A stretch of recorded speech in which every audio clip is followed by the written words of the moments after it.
રામનગરી અયોધ્યા, જ્યાં આજે ધ્વજારોહણ કાર્યક્રમ યોજાયો છે। આજની વિવાહ પંચમીના પાવન દિવસે નિમિત્તે રામલલ્લાના દર્શનાર્થે ભાવિ ભક્તોનું ઘોડાપૂર જોવા મળવાનું છે।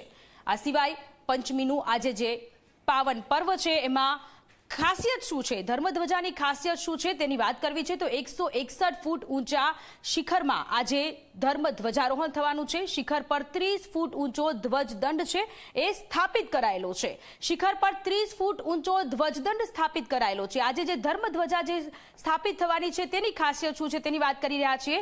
શિખર ધ્વજદંડ સહિત કુલ 191 ફૂટની ઊંચાઈ છે। ધર્મધ્વજાની આ ખાસિયત છે। પ્રધાનમંત્રી નરેન્દ્ર મોદી કે જેઓ 4 કલાક સુધી ત્યાં રહેવાના છે, કેસરિયા કાપડથી બનેલી 3 પરતવાળી મુખ્ય ધ્વજા રહેશે, જેમાં 21 કિલો જેટલું સોનું પણ હશે।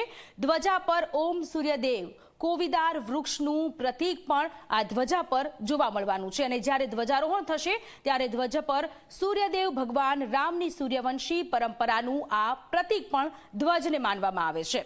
વાલ્મીકીજીની રામાયણમાં કોવિદાર વૃક્ષનો ઉલ્લેખ થયેલો છે અને અયોધ્યામાં જ્યારે ધ્વજારોહણ થશે ત્યાર પછી આખું મંદિર સંપૂર્ણ રીતે પૂર્ણ થઈ જશે। મોસમની મારથી પ્રભાવિત આ ધ્વજ નહીં થાય। શિયાળો હશે, ઉનાળો હશે, વાવાઝોડું આવશે કે ગમે તે પરિસ્થિતિ આવશે ત્યારે આ ધ્વજને કોઈ જ અસર નહીં થાય। 22 ફૂટ લાંબી અને 11 ફૂટ પહોળી આ ધ્વજા હશે।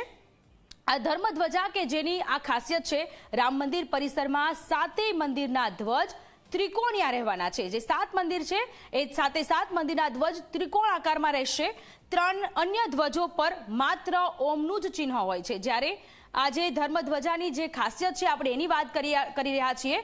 ત્યાર પછી જે ધર્મધ્વજા છે કે જેમાં 21 કિલો સોનું છે, 161 ફૂટનો લાંબો દંડો હશે। જે અલગ અલગ જે ધ્વજો આવેલા છે એ ધ્વજથી આ ધ્વજની જે ખાસિયત છે તે ઘણી અલગ માનવામાં આવે છે।